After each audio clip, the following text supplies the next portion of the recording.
Muito bem.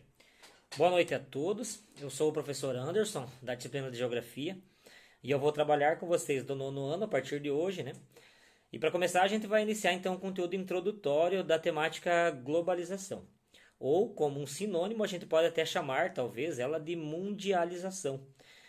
Como é uma aula introdutória, eu gosto sempre de trazer a ideia, né, de um autor da geografia, né, um autor de renome que discuta sobre isso. No dia de hoje, então, a gente vai abordar essa temática a partir da perspectiva, né, ou da visão de Milton Santos. Esse é um tema extremamente abrangente, na realidade, né, que se debate normalmente com mais ênfase a partir dessa etapa do ensino, justamente pela maior maturidade de vocês. Né? Dito isso, eu saliento que eu, professor Anderson, eu gosto de uma aula mais dialogável, com uma maior participação de vocês também, e é o que a gente vai buscar fazer a partir desse momento, né? Enfim, enfatizando, ele é um conteúdo que ele perpassa várias áreas do conhecimento, né? De uma complexidade maior, inclusive. E a minha pretensão aqui, antes de mais nada, é justamente fazer vocês perceberem a amplitude dessa temática, né? Claro, a partir disso, deixar uma provocação para que vocês busquem outros autores, né, que discutam essa temática, que de tão extensa e, como eu já disse, ela perpassa, eu diria, o conhecimento no âmbito geográfico, né? Então, nesse momento daí eu perguntaria, né, a vocês o que seria essa globalização na visão de vocês. Ok. De uma maneira bem sucinta, talvez até simplista, mas compreensível, a globalização ela nada mais é do que um encurtamento do espaço e do tempo no mundo contemporâneo. Como assim encurtamento, né? Eu explico. Para alguns autores, a globalização ela vai se iniciar lá no final do século XV, início do século XVI, né, com as grandes navegações, na qual se descobrem novos mundos, né, como é o caso do Brasil. E daí para frente se tem uma espécie de encurtamento desse espaço. Como já mencionado. As trocas comerciais, culturais, elas vão se intensificar, né, de uma maneira extraordinária, até eu diria, né, desse velho mundo, o continente europeu, com evidente maior progresso civilizatório, né, que ele vai contribuir de uma maneira mais intensa, aos poucos, para que esses novos mundos se apropriem dos seus costumes, das suas tradições.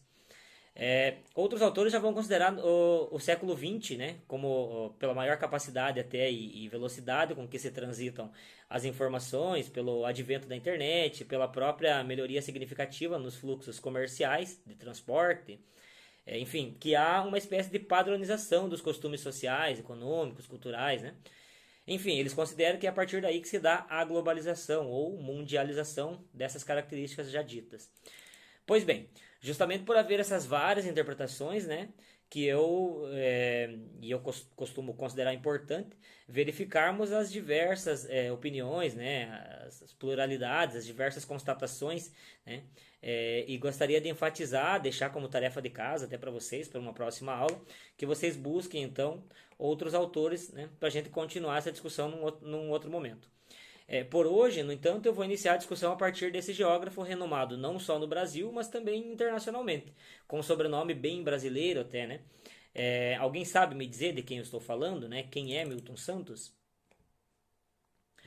Então, eu falo, né, do Milton Almeida dos Santos ou apenas Milton Santos, que além de geógrafo ele foi escritor, cientista, jornalista, advogado, professor universitário, né, diversas funções.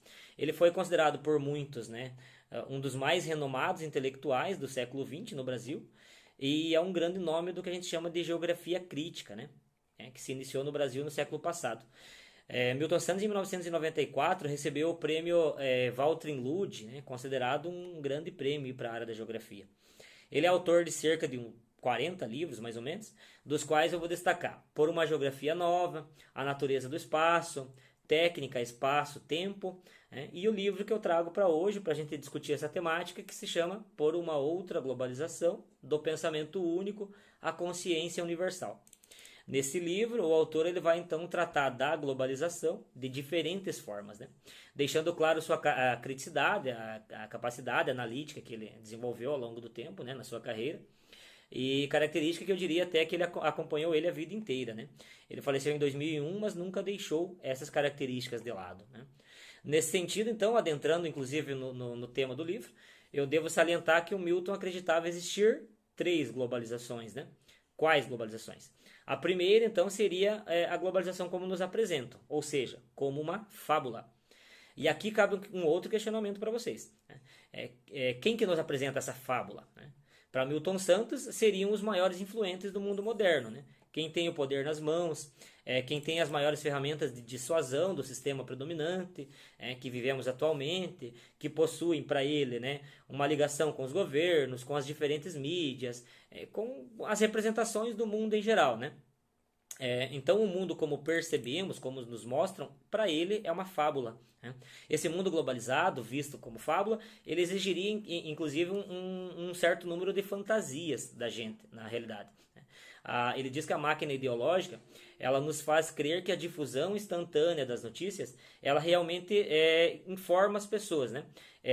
Porém, além disso, né, ele tem um mercado avassalador, dito global, né, que nos é apresentado com capacidade de homogeneizar o planeta, né?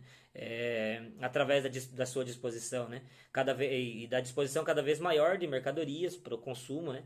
Quando na realidade, para ele, as diferenças locais elas acabam sendo extremamente aprofundadas, né? Podemos indagar a partir disso se a gente não estaria diante de uma ideologização maciça, né?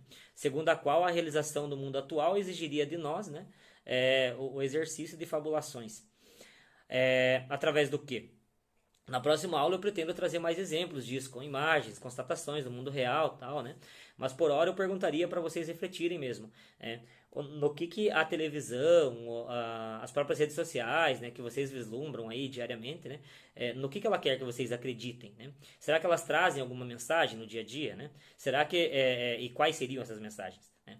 Os filmes, os comerciais da televisão, das redes sociais, né? Pensem sobre isso e tragam como contribuição na próxima aula, né? Aí já adentrando na segunda globalização, né, que para ele seria a globalização como ela realmente é, né, ou como uma perversidade, né? Para ele, então, a maior parte da humanidade, né, para a maior parte da humanidade, essa globalização ela acaba se impondo como uma fábrica de perversidade. Quais perversidades, né?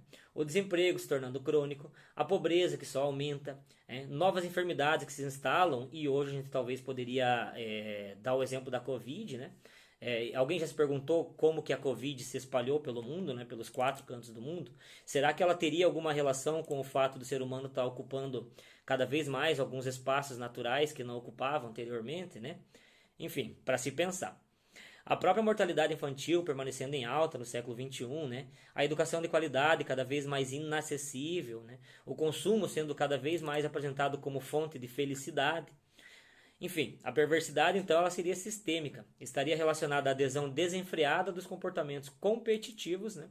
Que atualmente caracterizam essas ações hegemônicas. E qual seria a terceira globalização para Milton Santos?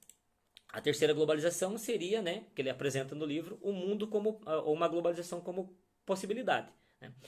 As bases materiais do mundo atual, né, que ele considera bastante, né, considera que existem avanços significativos e importantes, né, como eu também, né, e como vocês conseguem perceber no mundo moderno.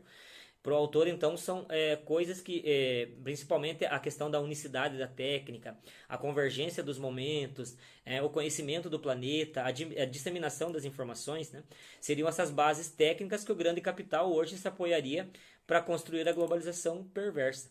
No entanto, essas mesmas bases elas podem servir para outros objetivos, né? De que maneira vocês acham que seria possível, né? Enfim, ele explica, né, que se todas essas bases elas fossem postas ao serviço de outros objetivos, né, elas com outros fundamentos sociais, políticos, né, a gente conseguiria, para o Milton Santos, então, uma globalização mais humanitária, mais envolvente, mais condizente, né? Seria uma globalização ou uma mundialização que envolvesse todas as pessoas, trazendo para todos nós, né, um nível de progresso, independentemente do local onde as pessoas vivam. Enfim, são 3 formas de ver, né, do Milton Santos, são 3 mundos que ele apresenta dentro de um mundo só, né? E para essa aula inaugural, eu acredito que eu consegui apresentar as ideias para vocês, mas mais no sentido de provocá-los mesmo, né? Para que vocês pensem sobre isso que eu falei e para que vocês tragam, né, na medida do possível, outros autores, outras visões, né? Para que a gente possa começar numa outra aula, né, discutir com mais condição até, né, sobre esse assunto que é tão importante